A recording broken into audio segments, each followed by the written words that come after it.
En fin de semaine, le passage qui a retenu mon attention dans l'Évangile, c'est pas tellement la chicane entre la fille et la belle-mère, le beau-père, ou je ne sais pas trop quoi. On pourra régler ça une autre fois. C'est plutôt le tout début de l'Évangile qui a retenu mon attention. Et dans ce tout début d'Évangile, Jésus dit « Je suis venu apporter un feu sur la terre. Et comme je voudrais qu'il soit déjà allumé. » Quand Jésus est venu vivre sur terre, il était habité par un feu sacré. Et non seulement il était habité par un feu sacré, et son souhait le plus profond, c'était que ce feu-là se répande partout. Et pour garder son feu sacré bien allumé, pour ne pas le perdre de vue, on le voit souvent qu'il va se retirer avec son Père pour entretenir le feu sacré. Et c'était quoi le feu sacré? Comment on pourrait traduire ça dans ses mots à lui?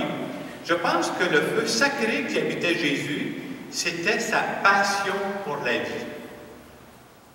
Jésus était passionné pour la vie. Il était tellement passionné pour la vie qu'il était prêt à faire n'importe quoi pour défendre la vie quand la vie est blessée.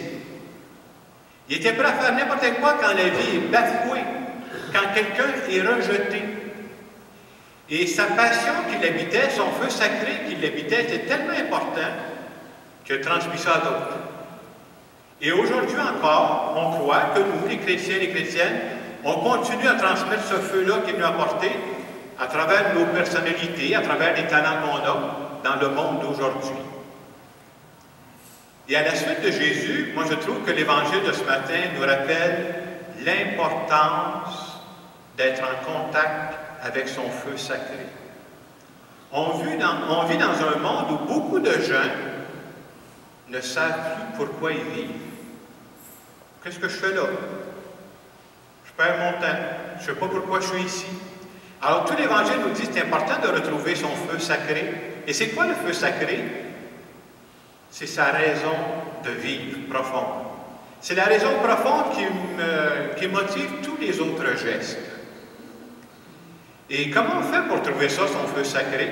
Je pense qu'il faut revenir de temps en temps. Des fois, je voyais, des fois, à travers des questions qui ne sont pas nécessairement reposantes, mais c'est bon de se poser de temps en temps. À la fin de ma vie, moi, qu'est-ce que j'aimerais avoir accompli? Ça, c'est une bonne question qui peut aider à trouver c'est quoi mon feu sacré. Ou on peut tourner la question complètement à l'inverse. À la fin de ma vie, si jamais je suis vieux, moi là, qu'est-ce que je vais regretter si je ne l'ai pas fait? Hey, là, je suis en santé, je suis capable de le faire, là. Mettez-moi dans 25 ans d'ici, je ne l'ai pas essayé. On va dire, hey, t'auras donc dû. Ça aide à découvrir c'est quoi mon feu sacré. Et des fois, on pense qu'un feu sacré, là, c'est quelque chose d'extraordinaire, de merveilleux. Non, non, non, non. Le feu sacré, c'est pas seulement quelque chose d'extraordinaire. Ce qui est important pour que ce soit mon feu sacré, là, il faut que ça fasse du sens pour moi, par exemple. Peut-être pas pour un autre, mais pour moi, c'est mon sens. Ça me fait vivre. Et que ça fasse du bien autour de moi. Ça, c'est un signe que c'est un bon feu sacré. Quand je préparais cette homélie-là, je me suis dit, c'est quoi, toi, Jacques, ton feu sacré? Je pense, mon feu sacré, moi, ce serait mon goût, en tout cas, d'essayer de traduire la parole de Dieu pour aujourd'hui, pour bâtir une Église plus vivante, parce que je pense que l'Église a affaire à changer, puis il faut traduire ça pour aujourd'hui. Et quand tu as un feu sacré, là, tu es prêt à le faire dans n'importe quelle condition. Ça veut dire quoi? Ça veut dire si demain matin, moi, je deviens millionnaire, j'ai vérifié un matin, c'est pas arrivé là. Mais si jamais demain matin, je deviens millionnaire, moi, je vais continuer à faire ce que je fais là. Pourquoi?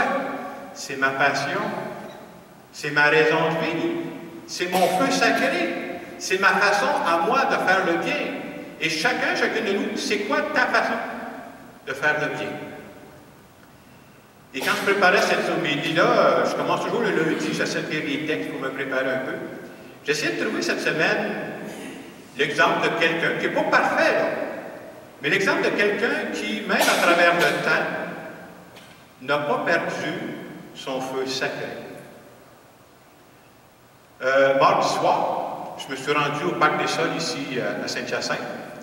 Mardi soir, il y avait un spectacle avec Claude Dubois dans le parc. Et quand je suis arrivé là, il y avait du monde en ciboutlet. J'ai rencontré plusieurs qui étaient là. Il y avait du monde dans le parc, il y avait du monde autour du parc. Je me suis promené un peu partout. Là. Et ce que je trouvais intéressant dans ce spectacle-là, vous savez, les chansons de Claude Dubois, ça fait déjà des années que ça tourne. Les gens chantaient des grandes parties. Des fois, ils arrêtaient de chanter. Ils n'auraient pas dû être payés, c'est le monde qui chantait. Mais c'était beau d'entendre ça, les gens, ils savaient les paroles. Puis je le regardais à la face, puis j'ai pu m'approcher un peu, moi je marchais. Ça paraissait qu'il était heureux. Je me mettais à sa place, tu as composé des chansons, tu pars ça, puis le monde, ils savent tout par cœur. Il était content d'être là, hein. Savez-vous à quel âge Claude Dubois est rendu? J'en ai 12. Essayez pour gagner un voyage au Mexique. 72? Il est rendu à 72 ans. Savez-vous que Claude Dubois, dernièrement, je ne sais pas ça fait combien de temps, a eu un cancer? Vous savez ça, hein? Alors, quand je suis revenu, puis moi, le lendemain, je continue à travailler mon homélie, bien, je savais que c'est un bon exemple. Et la question qu'on pourrait se poser, c'est la suivante. Moi, la question que je me suis posée, pourquoi Claude Dubois est venu chanter à Saint-Hyacinthe mardi soir? Première réponse facile que j'ai trouvée, c'est payant. Il est venu parce que ça payait, c'est sûr qu'il était avec une équipe de musiciens, c'est normal qu'il soit payé. Hein? Mais après ça, je me suis posé la question suivante, que je vous demande de réfléchir. Pensez-vous sérieusement que Claude Dubois avait besoin de venir chanter à Saint-Hyacinthe mardi soir pour mettre du beurre sur ses toasts mercredi matin? Je ne connais pas sa situation, mais moi j'ai répondu non, d'après moi, il aurait été capable. Donc, des fois, on pense juste à la première réponse. Mais fondamentalement, un gars de 72 ans qui a eu le cancer, qui se déplace comme ça, c'est que, même si on connaît qu'il y a une vie olé, je ne suis pas en train d'en faire un saint, mais ce que je trouve beau, c'est que, pourquoi il était là? C'est parce qu'il n'a pas perdu le feu sacré. C'est quoi son feu sacré, lui? C'est la musique, c'est le chant, c'est le contact avec le monde. Et quand quelqu'un a le feu sacré, là, ça paraît dans sa face. Quand quelqu'un a le feu sacré, là, ça paraît dans sa façon d'être généreux. Vous savez, quand ils font ces spectacles-là, à un moment donné, il faut que ça finisse. Là, alors tu finis, puis là, tu attends parce que les gens sont supposés te demander un rappel. Hein, c'est même ça marche, en tout cas. Puis là, à un moment donné, il dit, ça va faire, tu fais 7 rappels que je fais.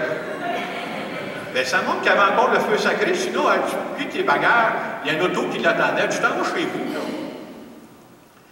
Alors, ce matin, on se fait dire, nous autres, à travers l'Évangile, qui nous parle de ce feu sacré-là, nous autres, on n'est pas des artistes, là. On n'est pas des chanteurs, des chanteuses, mais l'Évangile nous rappelle que chacune de nous, Dieu a prévu un feu sacré. Et c'est à moi de le trouver. Ne cherchez pas dans l'extraordinaire. C'est quoi, par exemple? Qu'est-ce qui me passionne? Qu'est-ce qui me fait vivre par-dessus tout? Là, quelle est ma façon à moi de faire le plus grand bien? Et un feu sacré, là, c'est ce qui me titille à l'intérieur. Et c'est ce qui fait du bien aux autres aussi. Le grand danger qui peut nous guetter avec les années, c'est de perdre de vue notre feu sacré, de l'oublier. Je le disais tantôt, vous avez peut-être sûrement rencontré des personnes, des gens qui l'avaient, comme vous avez rencontré, qui l'ont plus. Qu'est-ce que ça fait quand tu perds de vue ton feu sacré? Bien, tu te ramasses avec une vie qui est sans couleur et sans saveur. En français, ça s'appelle une vie plate. C'est ça. Alors, mon feu sacré, c'est important. Une vie sans couleur et sans saveur, ça me fait penser à quelque chose. C'est une image que je vais prendre. Je ne pensais pas de me servir ça dans une homélie. Vous avez ici à l'écran un pot de beurre de pinot Kraft. J'explique un peu qu'est-ce que je veux vous montrer. C'est une comparaison. Il y a quelques années, moi, j'ai décidé de changer mon alimentation. Pourquoi? Pour demeurer jeune et fringant. Et vous savez, quand on fait des changements, souvent on les élimine. Moi, je suis comme ça. Quand je change au début, là, ouais, on change au bout. Alors, j'avais acheté ce pot de beurre de pinot-là. C'est vraiment du beurre de pinot Kraft. Il y a quelque chose de spécial. Vous voyez peut-être pas de loin, c'est sans sel, sans sucre. J'aimerais vous dire ce matin que ce pot de beurre de pinot-là, c'est santé. Il y a juste un détail, ça ne coûte pas le beurre de pinot. C'est sans goût, c'est sans saveur, je ne veux rien savoir de ça. C'est une image que je vous donne. Mais le jour où tu perds de vue ton feu sacré, tu deviens comme mon pot de beurre de pinot. Tu es sans goût, sans saveur, sans couleur, t'es plate. Alors l'Évangile nous dit, hey, perdez pas ça de vue. Puis quand on vient prier, moi je pense que tous nos feux sacrés, c'est Dieu qui les donne. Là. Quand je viens prier, je dis à Dieu, hey, fais en sorte que je demeure vivant. Je ne suis pas ici pour vivre à moitié. Alors ce matin, ça serait le temps que je finisse. Ce matin, je pense que c'est ça qu'on va demander à Dieu. Viens donc m'aider à voir plus clairement c'est quoi mon feu sacré. Puis Dieu ne jouera pas à cachette avec moi. Si je le cherche, là, c'est important dans ma vie. Et l'autre question qui est très importante aussi, c'est très important de l'entretenir. J'ai besoin de ce feu-là parce que ce feu sacré-là va teinter tous les autres aspects de ma vie. Parce que c'est cet aspect-là qui me fait vivre. Et c'est par cet aspect-là que Dieu me donne la vie. Alors, je vous laisse quelques instants pour parler avec Dieu pour dire, ce serait quoi mon feu sacré à moi?